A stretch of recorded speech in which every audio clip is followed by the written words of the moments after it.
एक थी बहू और एक थी सास, दोनों में बनती नहीं थी।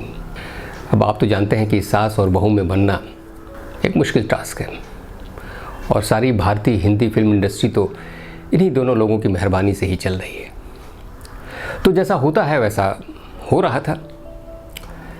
बहू को सास बिल्कुल बर्दाश्त नहीं थी, सास को भी बहू बर्दाश्त नहीं थी, लेकिन कहीं न कहीं इंटेंसिटी में थोड़ा फ़र्क हो सकता है। बहू को लगता था कि किसी तरह सास से मुक्ति मिल जाए तो जीवन बहुत सुखद हो जाए। ऐसे ही सोचकर वो एक दिन अपने पिताजी के पास पहुंची, जो कि बड़े अच्छे वैद्य थे और उनकी वो इकलौती लड़की थी। तो उसने अपना दुखड़ा पिताजी से रोया कि भाई ऐसा ऐसी सिचुएशन है और सास मुझे बिल्कुल जीने नहीं देती और मैं उसके साथ रह ही नहीं सकती। आप कोई ऐसा उपाय करें जिससे मुझे इस सास से जल्दी ही छुट्टी मिल जाए। पिता तो पिता, लेकिन पिता ने बहुत समझाया उनको कि नहीं, ऐसा नहीं सोचना चाहिए और चीज़ें एक टाइम के बाद ठीक हो जाती हैं। लेकिन अब लड़की की जिद तो जिद, और इकलौती लड़की, तो करें क्या। तो थक हार के पिता ने सोचा कि इस जिद्दी लड़की को ऐसे तो समझाया नहीं जा सकता, तो चलो कुछ उपाय करते हैं। उन्होंने कहा अच्छा ठीक है, मैं तुम्हें एक चूरन बना कर देता हूँ, वो अपनी सास को दोनों टाइम खाने के बाद ज़रूर दिया करो, और 6 महीने के बाद धीरे धीरे वो इस दुनिया से रुखसत हो जाएंगे। तुम्हारे जीवन का जो कांटा है वो भी सॉल्व हो जाएगा। लेकिन इसमें एक शर्त है, और शर्त ये है कि इन 6 महीने में तुम उन्हें जितना कुछ अच्छा खिला पिला सकती हो, जितना अच्छा प्यार दे सकती हो, जितना सम्मान दे सकती हो, जिस हद तक उनकी सेवा कर सकती हो, वो सब तुम्हें करना पड़ेगा। अगर तुम ऐसा करोगी तभी ये संभव होगा। मन मार कर लड़की ने कहा कि अरे 6 महीने की बात है, 6 महीने में कुछ भी किया जा सकता है, क्या फ़र्क पड़ता है, चलो करके देख लेते हैं। तो अब बहू ने सास को खूब अच्छा खाना बना के खिलाना शुरू किया, उनकी बहुत सेवा करनी शुरू की, उनका आदर करना शुरू किया, उन पर प्यार बरसाने लगी। जब 2-3 महीने बीतने लगे तो सास को लगा कि मेरी बहू में ऐसा परिवर्तन कैसे, और मेरी बहू मेरे लिए इतना कुछ सोचती है, इतना कुछ करती है, इतना कुछ चाहती है, और मैं उसके लिए कुछ भी नहीं करती, मैं उसके जीवन में कमी ही निकालने की कोशिश करती हूँ, ये गलत है। और फिर सास का भी हृदय परिवर्तन हो गया, और सास ने भी तमाम अपने आंचल का जो प्यार था अब बहू पर निछावर करना शुरू कर दिया।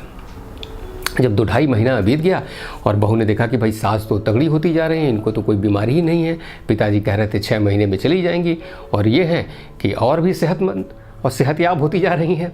भागी भागी वो पिता के पास पहुंची। उसने कहा आपने क्या खिला दिया, क्या दे रहे हैं, वो तो और हट्टी खट्टी होती चली जा रही हैं।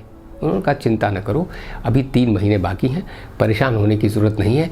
इस दवा का तरीका ही यही है कि इसमें पहले सेहत बहुत अच्छी होती है और उसके बाद एक बार खेल बदल जाता है। खैर बहू अपने घर पहुंची और फिर वो अपने काम में तन्मयता से लग गई। जैसे जैसे 5 महीने बीतने शुरू हुए, अब हुआ ये कि सास की सेहत थोड़ी गड़बड़ होने लगी। हुआ ये कि उन्हें एक मौसमी तौर पर जो इन्फेक्शन होता ही रहता है, वो हो गया और वो थोड़ा बीमार पड़ गई। अब उनके बीमार पड़ते ही बहू की स्थिति बदल गई। उसे लगा कि अगर ये बुज़ुर्ग औरत ये जो हमारे जीवन में है और आज मुझ पर इतना ज़्यादा स्नेह लुटा रही है, अगर मेरे जीवन से चली जाएगी तो मैं तो डिप्रेशन में चली जाऊँगी, तुरंत इसे रोकना चाहिए। वो तुरंत भागी भागी पिता के पास पहुंची और कही कि पिताजी वो दवा तो तुरंत बंद कर दीजिए, मुझे नहीं चाहिए कि मेरी सास इस जीवन से जाए, उसके रहने से मेरा जीवन बहुत भरा पूरा है और उसके आशीर्वाद से मैं बहुत सुखी महसूस करती हूँ। पिता ने कहा कि पगली तुम क्या समझती हो, मैं तो तुम्हारा बाप हूँ।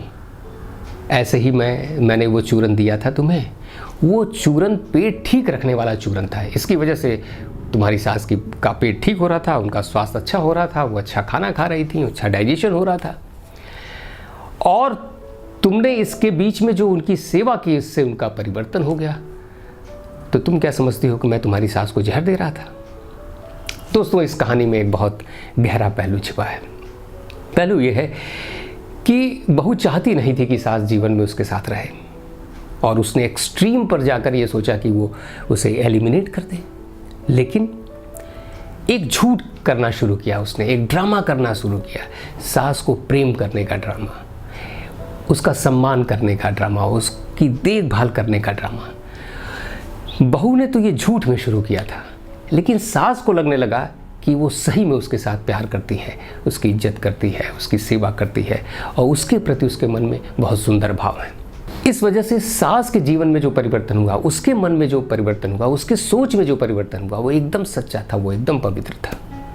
वो अपने बहू को पूरी ईमानदारी से, पूरी सच्चाई से, मन की गहराई से प्रेम करने लगी थी। और जब वो मन की गहराई से प्रेम करने लगी थी तो बहू के अंदर भी वो परिवर्तन, वो जो झूठ था वो धीरे धीरे सच में बदलना शुरू हो गया। और इसके बाद तो वो कहानी कहती ही है कि वो दोनों बहुत सुख और आराम से अपना जीवन बिता रही थी। तो अगर हम अपनी विपरीत परिस्थितियों में, हम जिसे पसंद नहीं करते, जिसके साथ हमारी मुश्किल है, जिसके साथ हमारा झगड़ा है, अगर हम अपना एटीट्यूड, अपना रवैया, अपनी सोच, अपना विचार बदल करके, अपना व्यवहार बदल करके उससे मिलें तो शायद ये फार्मूला काम कर जाए।